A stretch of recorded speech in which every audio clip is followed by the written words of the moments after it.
ओम गणेश हर हर महादेव। कल रात्रि काल में जो है यह साधना सबके लिए बहुत ही फलदायी हो सकती है गुरु पुष्यामृत के स्पेशल समय काल में।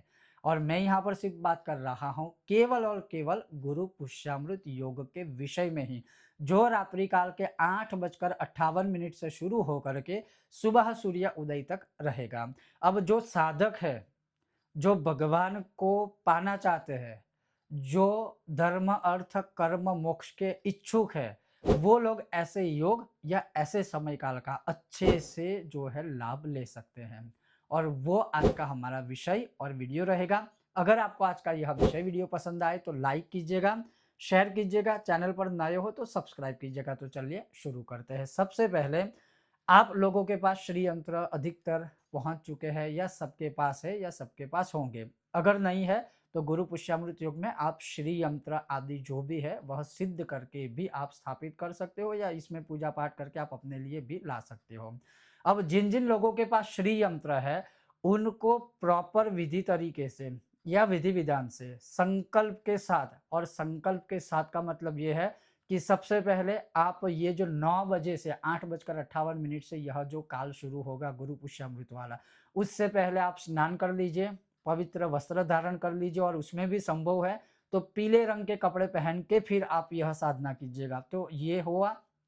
उसके बाद आप अपने खुद के जो आसन है उस आसन पर बैठिए, आचमन आदि जो विधि रहती है वह कर लीजिए, और हाथों में जल लेकर के संकल्प कीजिए। और वो संकल्प क्या है कि मेरे घर की अलक्ष्मी का विनाश हो, मेरे घर परिवार में जो भी दरिद्रता है उसका विनाश हो। अगर आप व्यापारी है तो आप इसमें संकल्प में ये भी बोल सकते हो कि व्यापार में विपुल वृद्धि हो, स्थिर लक्ष्मी की प्राप्ति हो, स्थिर धन की प्राप्ति हो और प्रगति हो। ऐसा जो भी संकल्प आपके मन में है वह बोल के वह जल किसी पात्र में छोड़ दीजिए। बाद में वो पात्र वाला जल या संकल्प वाला जल किसी पवित्र जगह पर आप विसर्जित कर सकते हो। ये बोलने के बाद भगवान गणेश को नमस्कार कीजिए, और भगवान गणेश जी को नमस्कार करने के बाद आपके पास जो श्री यंत्र है उनके सामने एक दिया जो गौ माता के घी का है वह प्रज्वलित कीजिए। अगर आप अखंड दिया, जिस विषय में मैंने अभी वीडियो बनाया है, वो प्रज्वलित करते हो तो वो दीपदान एक अलग दिया है। जब आप यह साधना करते हो तो ये एक अलग दिया है, तो एक अतिरिक्त और दिया प्रज्वलित कीजिए इस साधना के समय में जो श्री यंत्र के सामने आएगा। ये दिया आपने प्रज्वलित कीजिए, खड़ी बात लेती बात कोई नहीं, गौ माता के घी का ही यह दीपक होना चाहिए। वो प्रज्वलित करने के बाद आपके पास जो श्री यंत्र है उस श्री यंत्र के सन्मुख आप केवल श्री सूक्तम के पाठ का संकल्प लेकर के आपको सिर्फ श्री सूक्तम के पाठ करने हैं और कुछ नहीं। अब बहुत बार ये हुआ है, बहुत लोग कहते हैं कि श्री सूक्तम दीक्षा के बिना नहीं करना है, श्री सूक्तम ये है, श्री सूक्तम वो है, और हम उससे बिल्कुल एग्री करते हैं। लेकिन हमने कई बार कहा है, जब आप दीक्षा और शिक्षा लेते हो, मार्गदर्शन लेते हो अपने गुरु के पास से, पूर्ण रूप से वह उच्चारण सीख जाते हो, तो वो दीक्षा शिक्षा आपकी पूर्ण रूप से सही रहती है और आप उच्चारण कर सकते हो।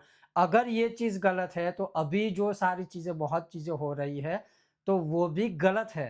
तो ये मतलब कुछ भी इस लॉजिक में मत जाइए। अगर आपको सही तरह से श्री सूक्तम का प्रॉपर उच्चारण आता है तो आप ये कीजिए, और आप नहीं कर पाते हो तो आप पूरी रात्रि काल अपने लिए, अपने वहाँ ब्रह्म देवताओं को, या अपने लिए अपने नाम से आप ब्राह्मण देवताओं के माध्यम से इस समय काल में पूरा अनुष्ठान कर सकते हो या करवा सकते हो। और ये मैं कह रहा हूँ, ये जो आपको बता रहा हूँ वो आपके लिए। तो एक आप जो है श्री सूक्तम के पाठ कीजिए।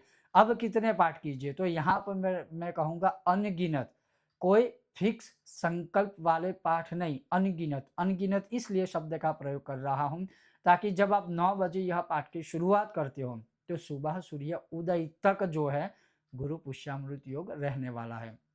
अगर आपको पूरी रात जाग कर पूरी रात अखंड श्री सूक्तम के पाठ करने हैं, इससे बड़ा अनुष्ठान जो है आपकी दरिद्रता का विनाश करने वाला और कोई हो नहीं सकता।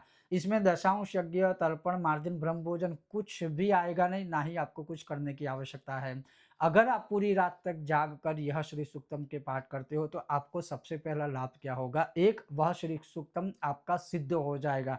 दूसरा, अन्य दिनों में आप जो श्री सूक्तम का पाठ करते हो और फल मिलता है, उससे कई करोड़ों अरबों गुना फल आपको इस रात्रि काल में प्राप्त होगा। तीसरा, जिस समय पर यह गुरु पुष्यामृत योग शुरू होने वाला है वह निश्चित काल है, और निश्चित काल से शुरू की गई लक्ष्मी जी की साधना आपके घर में स्थिरता लाती है, आपके घर में दरिद्रता का विनाश करती है, आपके घर में क्लेश कलह निवारण करती है, आपके घर में पॉजिटिविटी लाती है। तो ये हुआ। तो कहने का तात्पर्य ये है कि पूरी रात जाग कर आप ये कर सकते हो, अन्यथा आप ये भी कर सकते हो, अगर आपको ये डर है कि कहीं हमसे श्री सूक्तम में कोई गलती ना हो, आप पूरी रात सुनते रहिए तो भी चलेगा। अब कुछ-कुछ शायद सबके प्रश्न हो सकते हैं कि क्या हम कंटिन्यू बैठे, थोड़ी देर पाठ करके खड़े हुए, फिर थोड़ी देर पाठ करें, ये सब कर सकते हो। जब आप शौच अर्थात वॉशरूम जाते हो, दीर्घ शंका, लघु शंका करते हो, खास करके लघु शंका करते हो, तो आपको जो है अपने हाथ-पैर धो के वापस बैठना है। जब आप दीर्घ शंका करते हो, शौच करते हो, तो आपको स्नान करके ही वापस बैठना है। तो ये ध्यान रखिएगा, अन्यथा कोई चिंता नहीं है। जैसे आपने 25-50 पाठ किए, 2 मिनट विश्राम लिया, फिर किए, फिर विश्राम किया। आप गिनती कर सकते हो, आपने कितने पाठ किए, वो आपकी सिर्फ़ एक संतुष्टता हेतु आप गिनती कीजिए, लेकिन संकल्प ऐसा कोई फिक्स मत लीजिए कि मैं इतना पाठ करूँगा या इतना करूँगी, क्योंकि होगा क्या, ये रात्रि काल के हैं। मोह माया आपको जकड़ेगी, जो योग माया है वो भी आपको रात्रि में जकड़ेगी। वो कैसे? कि आपने उत्साह में तो ये बोल दिया कि आज मैं पूरी रात जगूँगा या जगूँगी, इतने पाठ कर डालूँगा, ये है, वो है, ये उत्साह में हो जाता है। फिर जैसे-जैसे रात्रि होगी, आपको जो है वो निद्रा देवी है, वो गिरना शुरू कर देगी। मतलब आपको नींद आएगी, आलस आएगा, ये सब कुछ शुरू होगा। और जब आपने संकल्प लिया है, और ऐसे काल में संकल्प लेने के बाद अगर आपने संकल्प पूरा नहीं किया, जितना पुण्य मिलेगा उतना ही पाप भी मिलेगा, और इसीलिए मैंने कहा अनगिनत।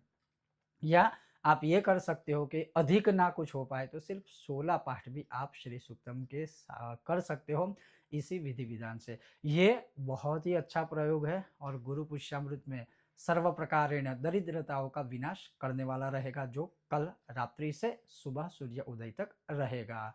ओम गणेश, हर हर महादेव, जय सिया राम।